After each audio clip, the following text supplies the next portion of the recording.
C'est l'heure de la preview. Et oui les amis, ça date qu'on n'a pas eu de preview digne de ce nom. La dernière fois c'était il y a une semaine face à Liverpool. Dans cette preview, nous allons évidemment décortiquer les ensembles de conférences de presse. Et il y en avait, notamment celui d'Amorim, celui de Arteta.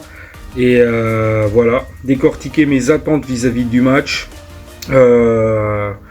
Et les différentes choses qu'ils auront pu améliorer pendant l'entraînement, parce qu'ils auront eu quasiment une semaine pour travailler.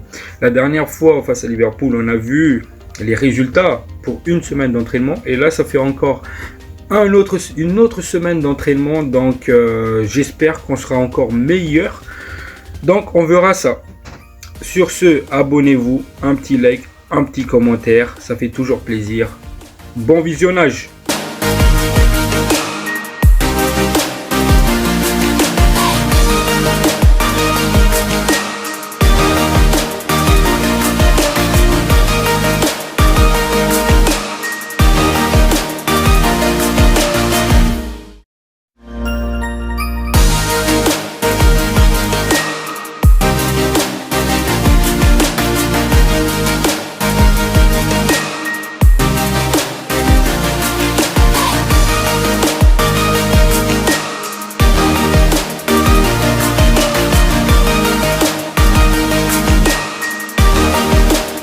Guys, j'espère que tout va bien pour vous. Pour ce qui est de ma part, je vais mieux, je vais bien. Donc voilà. Dans cette vidéo, comme je l'ai dit en intro, nous allons décortiquer les conférences de presse. Et je vais vous donner mes avis vis-à-vis de tout cela aussi. Il s'est passé des choses cette semaine, notamment le mercato. Mais on va se concentrer pour le match qui arrive. C'est Arsenal l'adversaire et on a une revanche à prendre. Pour rappel, la dernière fois, le dernier match qu'on a eu face à Arsenal, c'était pareil, même concept, dans leur stade. Et on avait perdu 2-0 et des buts qu'on a encaissés sur coup de pied arrêté. Et je tiens bien à souligner ça, coup de pied arrêté, c'est notre point faible cette saison. On a encaissé quasiment 30% de nos buts vis-à-vis des coups de pied arrêtés. Et on sait évidemment que les Gunners sont des monstres dans ce domaine-là. Donc j'espère qu'ils auront pu travailler ça justement pendant l'entraînement. Donc c'est ce que j'attends. Et aussi une continuité vis-à-vis de ce qu'on a vu face à Liverpool. Parce que Manchester United on fait un bon match et on est mauvais. Donc j'espère que ça va faire que ça en fait. Voilà. Sur ce, on attaque direct l'interview de Ruben Amorim. Donc un journaliste lui a posé la question: quel était son rêve? Du coup Ruben Amorim répondit que son rêve c'est de remporter la Première Ligue, que ici à Manchester il ressent une connexion et que en tant que manager il rêve de gagner cette Première Ligue dans notre stade. Donc encore une fois Ruben Amorim il a un bon objectif parce que ça date qu'on n'a pas gagné justement cette compétition, cette Première Ligue. Donc évidemment ça va pas se faire cette année, on est 13e au classement, mais pourquoi pas d'ici 2 ans justement la gagner. Donc c'est bien qu'il rappelle justement ça, et il rappelle aussi le fait qu'il veut gagner des trophées, et notamment il se rappelle de l'année où on a gagné notre triplé en battant Newcastle en finale, et qu'il disait que c'était incroyable. Donc voilà. Ruben, encore une fois, c'est un mec qui veut gagner, c'est un mec qui a la gagne. On a vu ce qu'il a fait au Sporting, on a vu ce qu'il a fait au Braga. C'est un mec qui a la dalle, c'est un mec qui a faim. Et quoi de mieux un trophée. On a vu ce qu'il a fait au Sporting, c'est que le club n'a plus gagné depuis des lustres. Et là, lui, il arrive, il remporte 2 fois, il me semble, le championnat portugais. Donc pourquoi pas refaire tout ça à Manchester United? En tout cas c'est l'objectif, et j'imagine aussi que c'est l'objectif du club. En tout cas nous les fans on attend que ça. Donc voilà. Donc on lui pose aussi la question concernant le mercato, et là il répond une masterclass. La réponse, il disait que il a clairement dit qu'il voulait des joueurs. pendant ce mercato. Et que on doit améliorer notre qualité de recrutement. Parce que jusqu'ici, justement, c'était mauvais. Hein. Et aussi améliorer l'académie. Et l'objectif, c'est de faire monter les joueurs de l'académie en équipe première. Et il précise qu'il est fier des joueurs, et notamment de l'académie. Il n'a pas souligné qu'il était fier de l'équipe première. Il a souligné de l'académie. Il était heureux. Donc, encore une fois, il a tout dit en fait dans ce discours. Il a souligné que du coup, il veut des joueurs pour améliorer l'effectif, parce qu'il n'est pas content justement de l'effectif. Pourquoi ?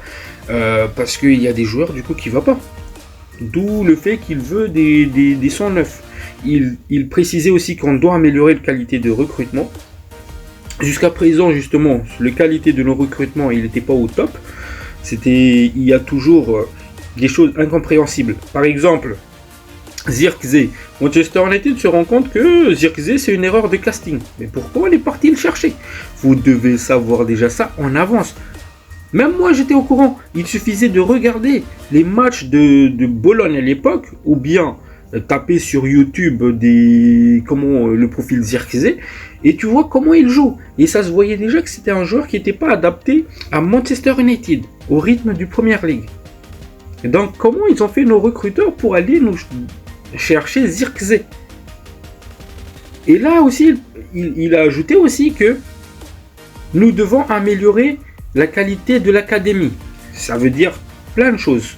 Déjà, vis-à-vis des recrutements, on a déjà vu pendant l'été Obi Shido rejoindre l'académie. Mais là aussi, il y a peut-être des jeunes qui vont rejoindre l'académie comme Diego Leon, lui c'est déjà officiel, mais il y a aussi des noms comme Sver Nippon qui va rejoindre l'académie pour se développer un peu plus, pour s'adapter. Donc voilà. Et il souligne aussi qu'il était fier des joueurs, notamment ceux de l'académie. Ça veut tout dire tout ça. Il a tout dit dedans, dans ce discours-là. Et c'est pour ça que je dis masterclass. Et ensuite, on lui pose la question sur le cas Maino. Et oui, les amis, parce que pour ceux qui n'étaient pas au courant, cette semaine, Maino, Manchester United était prêt à se séparer de Kobbie Mainoo parce qu'ils ne se sont pas mis d'accord au niveau salaire. Donc le journaliste justement lui est tombé dessus s'il voulait garder Mainoo. Il disait bien sûr que je veux Mainoo, c'est un joueur talentueux et c'est un joueur ultra important dans mon système et je veux l'aider à progresser. Et c'est pareil pour Garnacho. Encore une fois, ce qui montre tout, c'est que Ruben Amorim est déterminé à faire progresser nos jeunes. Que ce soit Amad Diallo, Mainoo ou Garnacho. Et j'en passe, il y a Hollande et tout, mais voilà. Il est déterminé à faire progresser nos jeunes. Et ça, c'est ultra important. Et il l'a souligné, que son objectif, c'est de, petit à petit, quand l'équipe va bien, injecter des jeunes dans l'équipe première.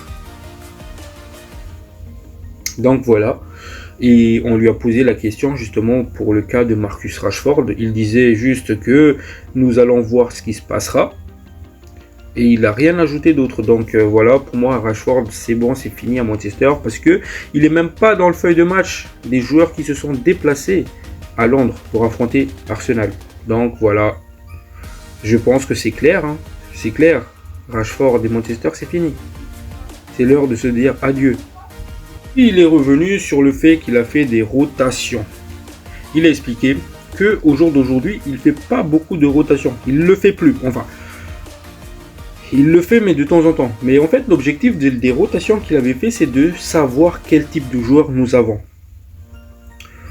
Mais aussi, si c'est pour des joueurs du même niveau, il faisait des rotations pour avoir justement des jambes fraîches. Donc c'est important, maintenant en fait cette phrase là ça voulait juste dire que Ruben Amorim il a son 11 type parmi nos joueurs, parmi les 12 joueurs disponibles, il a son 11 Donc, il n'a plus besoin de faire des rotations. Voilà ce qui est à savoir justement sur ce qu'il venait de dire.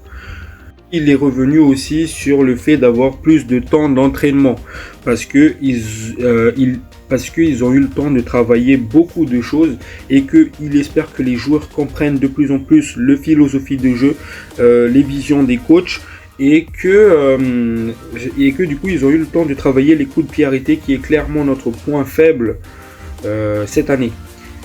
Donc ça fait plaisir d'entendre ça parce que on le sait tous, Ruben Amorim jusqu'à maintenant, au moins jusqu'à la semaine contre Liverpool, il n'avait jamais eu une semaine complète d'entraînement.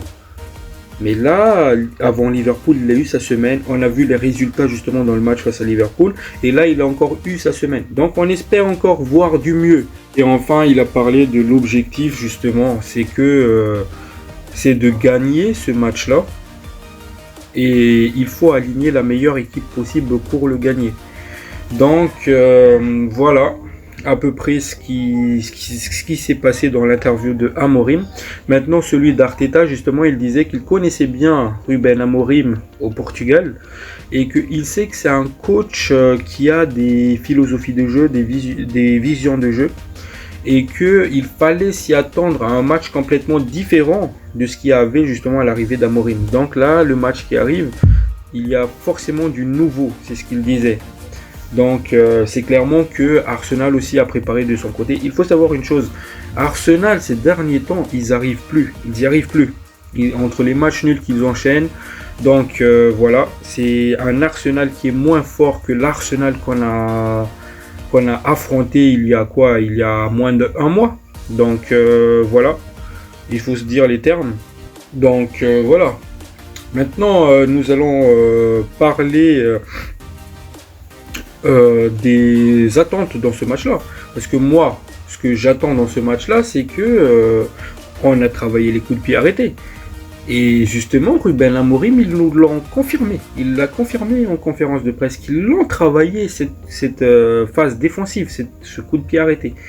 Et maintenant, j'ai hâte de le voir pendant le match. Est-ce que les joueurs...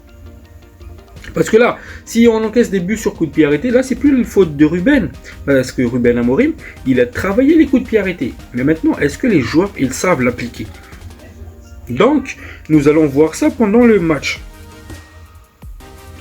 Et du coup, je veux voir ce qu'on a vu face à Liverpool. C'est-à-dire ne pas se laisser faire, attaquer, être bon défensivement, offensivement, être juste devant les cages. Parce que face à Liverpool, il y avait quelques occasions où on n'était pas juste, notamment celui de Maguire. Donc, être juste devant les cages, être technique, ne pas faire des fautes bêtes, ne pas perdre la balle bêtement, dominer le match via des possessions dangereuses mais pas stériles.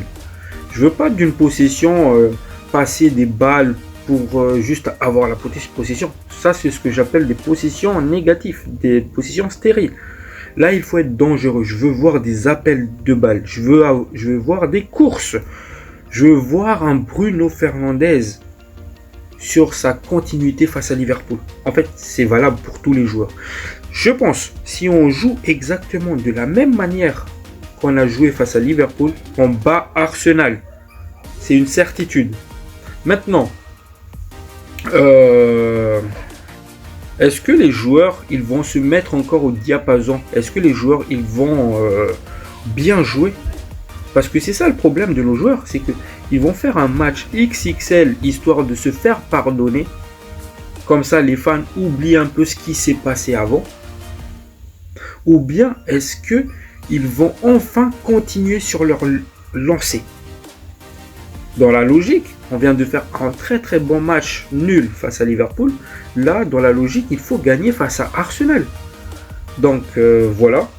J'ai vu que Arsenal, ils avaient beaucoup de problèmes parce que j'ai vu le match face à Newcastle. Hein.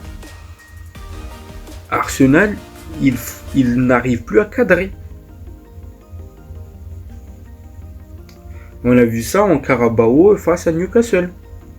Donc pourquoi pas ne profiter de ça aussi moins bonne forme d'Arsenal en ce moment pour les faire mal. Donc j'attends beaucoup de choses dans ce match-là. Et sur ce, nous allons directement parler du composition d'équipe que je vois bien. Tout d'abord, en attaque, Haaland, Bruno Fernandes et Amad Diallo. Milieu de terrain, Maino Ugarte.